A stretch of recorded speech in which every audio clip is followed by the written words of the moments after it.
Bueno, continuando con lo que les estaba platicando, en el área de labor, lo más importante que se hace es la vigilancia del trabajo de parto, poniendo atención a los datos que ya les comentaba. Son datos que pueden, revisar de nuevo en la presentación de trabajo de parto autóxico que está en el Drive. Entonces, si, digamos, para términos por lo menos de esta orientación, pues sí les recomiendo que lo vuelvan a dar un vistazo. ¿Qué les iba a decir? Ah, sí. Y se categoriza si es de bajo riesgo, de alto riesgo. Si es de alto riesgo, pues echan mano de más cosas. Pero bueno, no es lo único que se hace en el área de labor, hay más cosas. Por ejemplo, otra de las cosas que se hace de rutina, y es bien importante esa palabra, porque prácticamente en todas las pacientes se hace, es el vaciamiento vesical. La cosa del vaciamiento vesical es que se puede hacer de dos maneras. Se puede invitar a la paciente a que lo haga por su cuenta, y si lo hace por su cuenta, pues se le pasa un cómodo a su cama porque se asume que la paciente estará postrada, este, bueno, dependiendo también mucho de la institución. Los pacientes que tengan la sensación de orinar, pues, en general se les persuade a que no lo hagan en el baño, digamos, el aumento de la presión intraabdominal al hacer un esfuerzo para ir al baño puede condicionar que la cabeza descienda un poco más apresuradamente y no necesariamente quiere decir que el feto nazca en el baño. Más bien es un riesgo un poco más aumentado de que la paciente tenga algún desgarro cervical, sobre todo.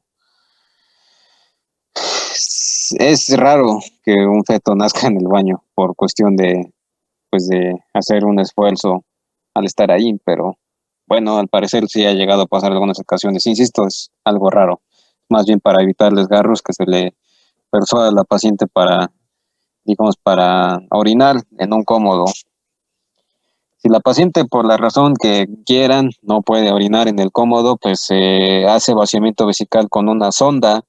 La sonda puede ser de dos tipos, puede ser una sonda que sea exclusivamente para drenaje, lo cual es una sonda tipo Nelaton, pero si es una sonda que se debe de fijar y quedarse con la paciente hasta que se indique removerse, pues es una sonda tipo Foley.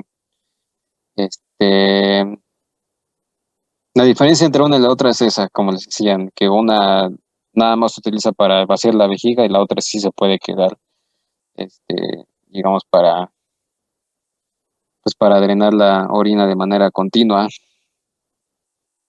La mayor parte de las pacientes a las que se les hace sondaje vesical, se les hace pues con una sonda de un solo uso, o sea que no va a tener como la sonda colocada de manera fija. Los pacientes que sí tienen una sonda colocada de manera fija no es usualmente porque deban tener un drenaje continuo de la orina, sino más bien se utiliza sobre todo para cuantificar uresis.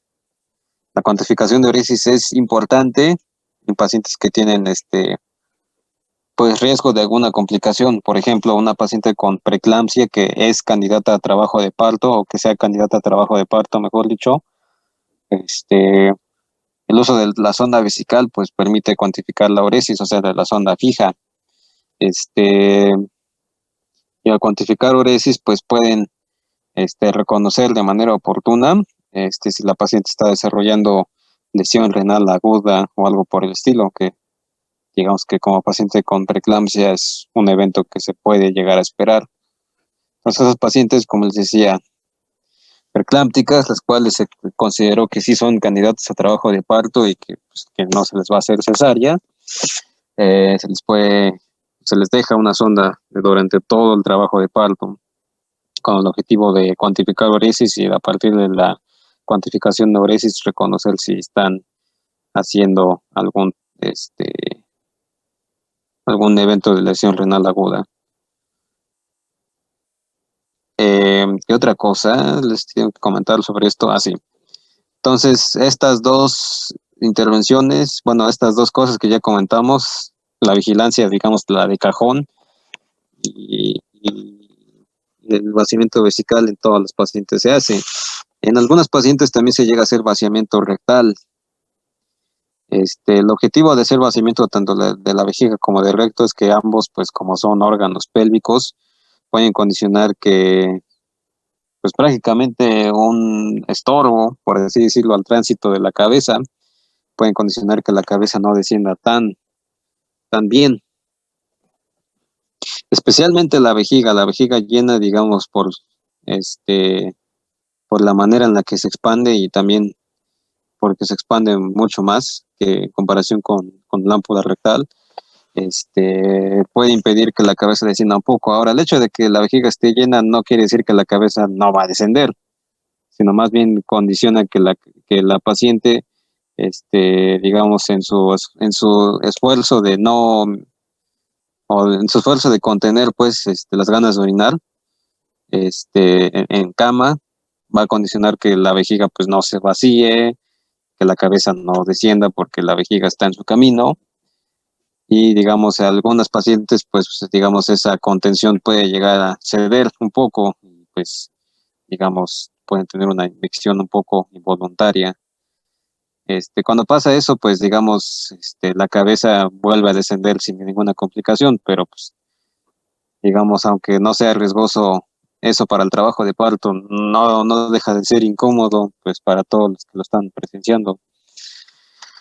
Eh, en ese sentido, este, lo importante aquí, por ejemplo, es, ¿cómo se llama? Ah, sí, también reconocer que la vejiga que está muy llena, cuando la cabeza fetal va descendiendo, y si la vejiga está muy llena, puede ser un poco doloroso para la paciente. Entonces, la micción tiene, pues, digamos, o el sondaje vesical, si es que no se puede hacer por micción, tiene sus beneficios tanto de hacer que el trabajo de parto, pues, no se prolongue, digamos, de manera innecesaria con algo que se puede revertir de una manera muy sencilla, y también que deje de producir tanto dolor en la paciente. Algo, como les decía, muy parecido pasa cuando el recto tiene contenido.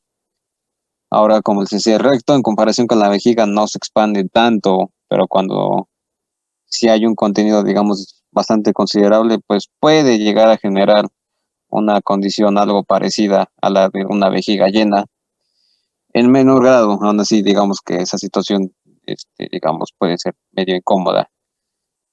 Entonces, para esas pacientes en las cuales sí se pueda distinguir que necesiten que se vacíe la ámpula rectal, pues se les hace un enema evacuante. Este, digamos, eso también puede mejorar un poco cómo puede transcurrir el trabajo de parto. Grandes rasgos es lo que se puede hacer en el área de labor. Hay otras situaciones que digamos que dependiendo de la institución pueden llegar a hacerse, pero ninguna de ellas es rutinaria. Por ejemplo, el uso de tricotomía, el lavado perineal antes de que el feto sea expulsado como tal, todas esas cosas, pues no tienen como mucho beneficio para todos los pacientes, sino más bien tienen beneficio para las pacientes cuya situación lo amerite.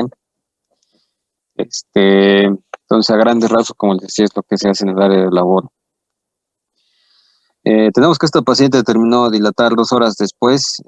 Entonces, al transcurrir esas 2 horas, se pasó a la sala de expulsión y tuvo un adecuado descenso de la presentación fetal. Entonces, estas preguntas que les pongo aquí, están destinadas al reconocimiento de algunas medidas o de algunos procedimientos que se pueden llegar a hacer durante el segundo y tercer periodo de trabajo de parto. El primero tiene que ver con la anestesia local. Creo que ya les hice la aclaración. La anestesia local, lo importante es reconocer que puede referirse como tal al procedimiento en el cual se hace un bloqueo de la conducción de terminales nerviosas o de un nervio en específico, o bien puede hacer o puede referirse a anestesia local al grupo de fármacos emparentados entre sí, que son los anestésicos locales, pero digamos, es importante hacer esa distinción entre el procedimiento y el grupo de fármacos. Aquí me estoy refiriendo al procedimiento. Entonces, algún tipo de anestesia local que se requiere digamos, que se puede requerir en caso de una intervención de trabajo del parto. Sobre todo el bloqueo pudendo es como el tipo de anestesia eminentemente más utilizada para bueno, cuando se tiene que hacer alguna intervención de trabajo de parto. El bloqueo de la zona perineal también es como importante por ahí.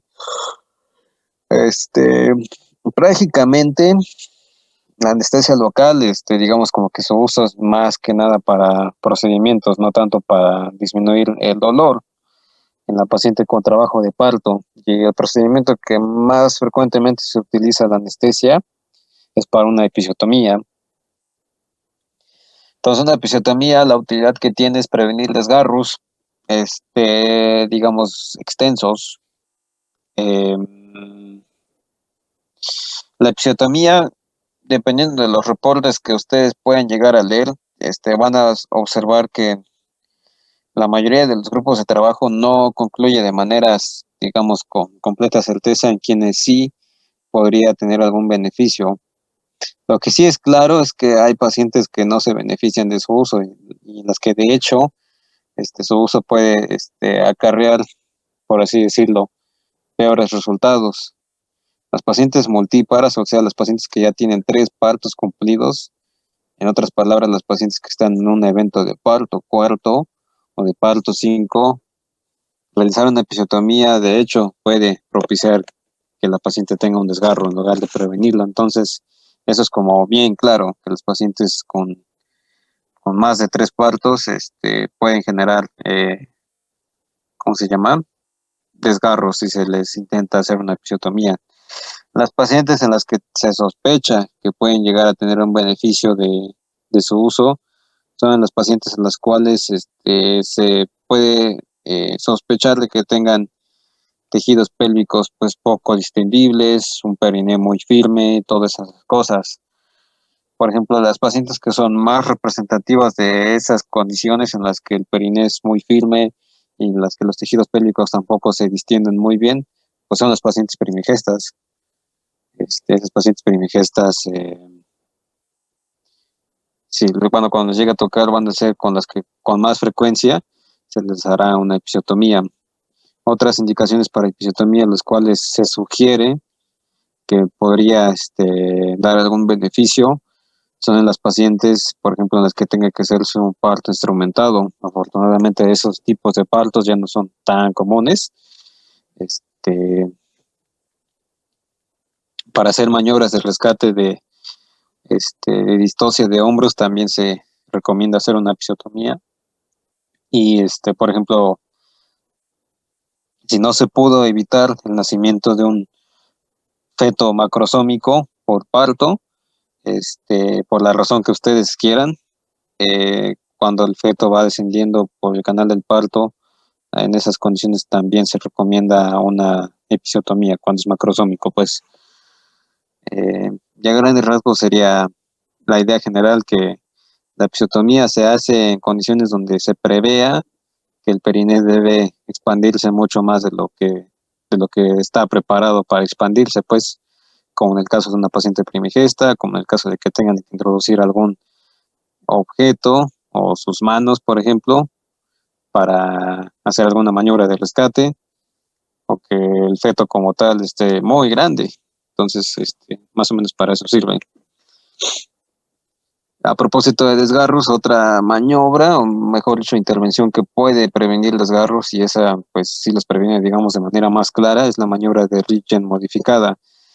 Esta maniobra consiste en que con una mano hacen presión sobre el occipucio de la cabeza fetal, una cabeza que, ojo, que ya está coronando, porque si todavía falta mucho para salirle a esa cabeza, pues no, ustedes no introducen la mano hasta el fondo y presionan, porque pues, así no se hace. Es la cabeza que ya está pues asomándose prácticamente por el introito.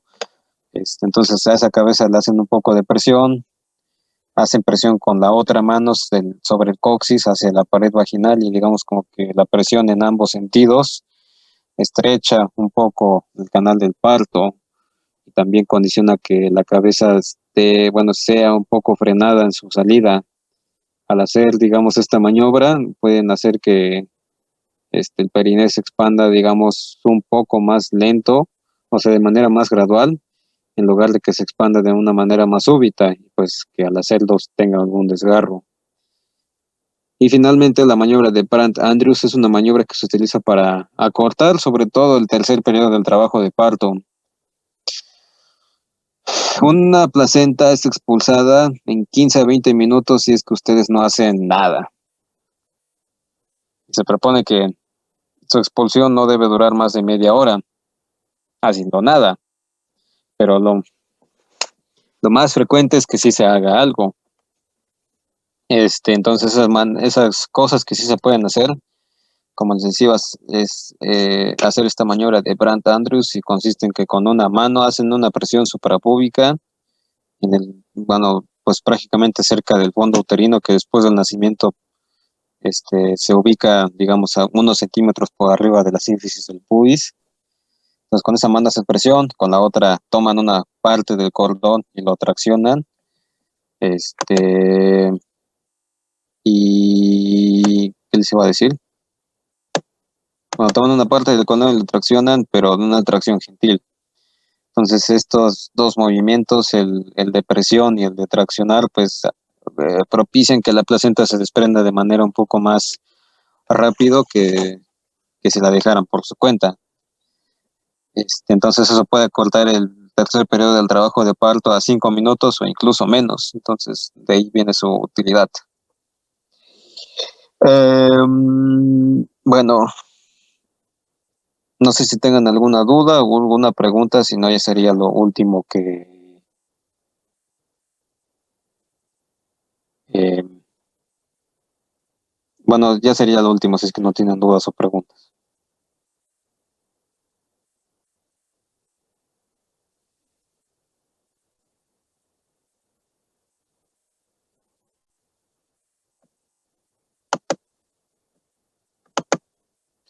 Bueno, pues nos vemos entonces el viernes. Gracias.